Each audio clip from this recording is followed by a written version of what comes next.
Alcohol has no food value. Alcohol has no food value and is exceedingly limited in its action as a remedial agent.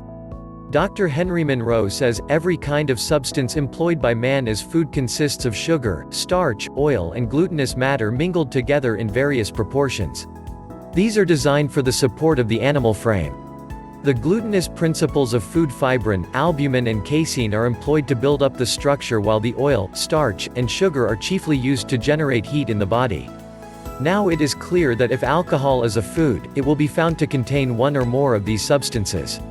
There must be in it either the nitrogenous elements found chiefly in meats, eggs, milk, vegetables, and seeds, out of which animal tissue is built and waste repaired, or the carbonaceous elements found in fat, starch, and sugar, in the consumption of which heat and force are evolved.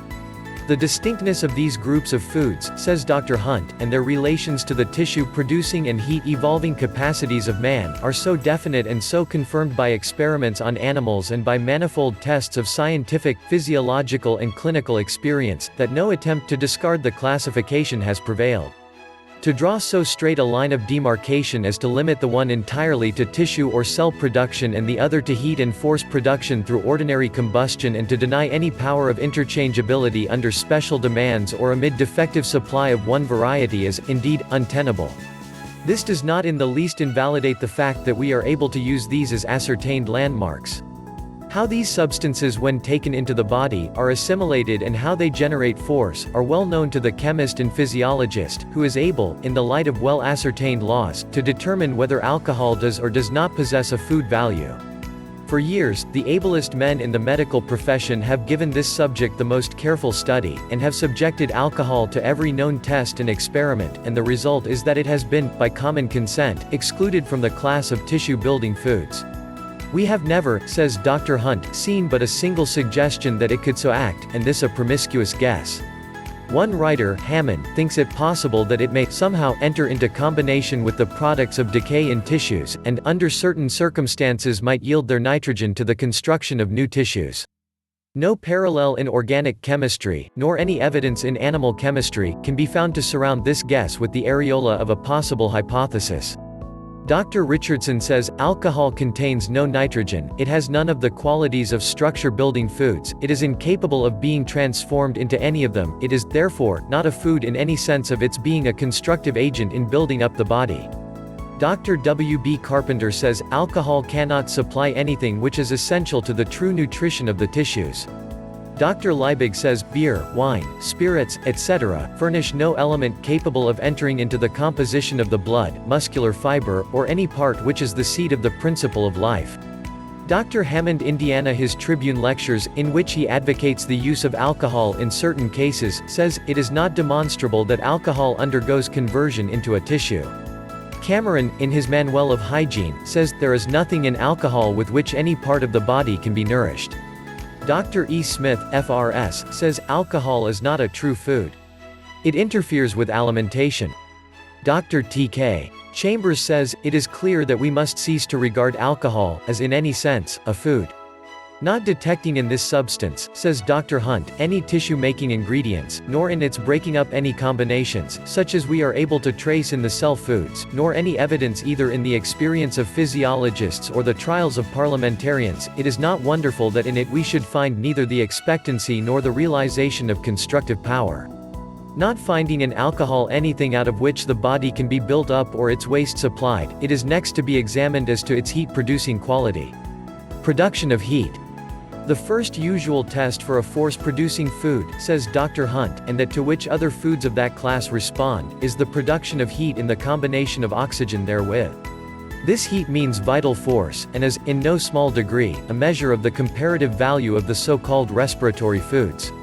If we examine the fats, the starches, and the sugars, we can trace and estimate the processes by which they evolve heat and are changed into vital force, and can weigh the capacities of different foods. We find that the consumption of carbon by union with oxygen is the law, that heat is the product, and that the legitimate result is force, while the result of the union of the hydrogen of the foods with oxygen is water. If alcohol comes at all under this class of foods, we rightly expect to find some of the evidence which attaches to the hydrocarbons. What then, is the result of experiments in this direction? They have been conducted through long periods and with the greatest care, by men of the highest attainments in chemistry and physiology, and the result is given in these few words, by Dr. H. R. Wood, Jr., in his Materia Medica. No one has been able to detect in the blood any of the ordinary results of its oxidation. That is, no one has been able to find that alcohol has undergone combustion, like fat, or starch, or sugar, and so given heat to the body. Alcohol and reduction of temperature. Instead of increasing it, and it has even been used in fevers as an antipyretic. So uniform has been the testimony of physicians in Europe and America as to the cooling effects of alcohol, that Dr. Wood says, in his Materia Medica, that it does not seem worthwhile to occupy space with a discussion of the subject. Liebermeister, one of the most learned contributors to Ziemson's Cyclopedia of the Practice of Medicine, 1875, says, I long since convinced myself, by direct experiments, that alcohol, even in comparatively large doses, does not elevate the temperature of the body in either well or sick people. So well had this become known to Arctic voyagers, that even before physiologists had demonstrated the fact that alcohol reduced, instead of increasing, the temperature of the body, they had learned that spirits lessened their power to withstand extreme cold. In the northern regions, says Edward Smith, it was proved that the entire exclusion of spirits was necessary, in order to retain heat under these unfavorable conditions. Alcohol does not make you strong. If alcohol does not contain tissue-building material, nor give heat to the body, it cannot possibly add to its strength. Every kind of power an animal can generate, says Dr. G. Budd, FRS, the mechanical power of the muscles, the chemical or digestive power of the stomach, the intellectual power of the brain accumulates through the nutrition of the organ on which it depends. Dr. F.R. Lees, of Edinburgh, after discussing the question, and adducing evidence, remarks, from the very nature of things, it will now be seen how impossible it is that alcohol can be strengthening food of either kind. Since it cannot become a part of the body, it cannot consequently contribute to its cohesive, organic strength, or fixed power, and, since it comes out of the body just as it went in, it cannot, by its decomposition, generate heat force. Sir Benjamin Brodie says, stimulants do not create nervous power, they merely enable you, as it were, to use up that which is left, and then they leave you more in need of rest than before. Baron Liebig, so far back as 1843, in his Animal Chemistry, pointed out the fallacy of alcohol generating power.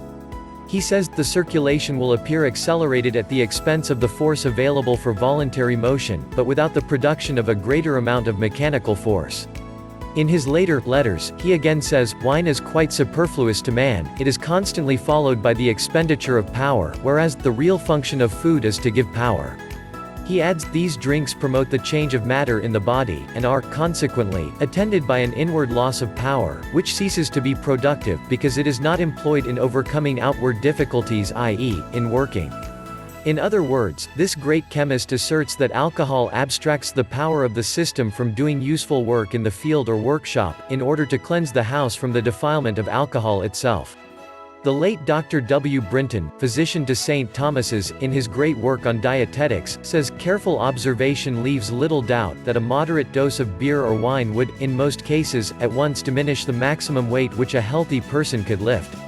Mental acuteness, the accuracy of perception and delicacy of the senses are all so far opposed by alcohol, as that the maximum efforts of each are incompatible with the ingestion of any moderate quantity of fermented liquid. A single glass will often suffice to take the edge off both mind and body, and to reduce their capacity to something below their perfection of work. Dr. F.R. Lees, FSA, writing on the subject of alcohol as a food, makes the following quotation from an essay on stimulating drinks, published by Dr. H. R. Madden, as long ago as 1847, alcohol is not the natural stimulus to any of our organs, and hence, functions performed in consequence of its application, tend to debilitate the organ acted upon. Alcohol is incapable of being assimilated or converted into any organic proximate principle, and hence, cannot be considered nutritious. The strength experienced after the use of alcohol is not new strength added to the system but is manifested by calling into exercise the nervous energy pre-existing. The ultimate exhausting effects of alcohol, owing to its stimulant properties, produce an unnatural susceptibility to morbid action in all the organs, and this, with the plethora superinduced, becomes a fertile source of disease. A person who habitually exerts himself to such an extent as to require the daily use of stimulants to ward off exhaustion may be compared to a machine working under high pressure. He will become much more obnoxious to the causes of disease, and will certainly break down sooner than he would have done under more favorable circumstances. The more frequently alcohol is had recourse to for the purpose of overcoming feelings of debility, the more it will be required, and by constant repetition, a period is at length reached when it cannot be foregone unless the reaction is simultaneously brought about by a temporary total change of the habits of life. Driven to the wall. Not finding that alcohol possesses any direct alimentary value, the medical advocates of its use have been driven to the assumption that it is a kind of secondary food, in that it has the power to delay the metamorphosis of tissue. By the metamorphosis of tissue is meant, says Dr. Hunt, that change which is constantly going on in the system which involves a constant disintegration of material, a breaking up and avoiding of that which is no longer aliment, making room for that new supply which is to sustain life. Another medical writer, in referring to this metamorphosis, says, the importance of this process to the maintenance of life is readily shown by the injurious effects which follow upon its disturbance. If the discharge of the excrementitious substances is in any way impeded or suspended, these substances accumulate either in the blood or tissues, or both. In a consequence of this retention and accumulation, they become poisonous and rapidly produce a derangement of the vital functions. Their influence is principally exerted upon the nervous system, through which they produce most frequent irritability, disturbance of the special senses, delirium, insensibility, coma, and finally, death. This description, remarks Dr. Hunt, seems almost intended for alcohol. He then says, to claim alcohol as a food because it delays the metamorphosis of tissue, is to claim that it in some way suspends the normal conduct of the laws of assimilation and nutrition, of waste and repair. A leading advocate of alcohol, Hammond, thus illustrates it: alcohol retards the destruction of the tissues. By this destruction, force is generated, muscles contract, thoughts are developed, organs secrete and excrete. In other words, alcohol interferes with all these.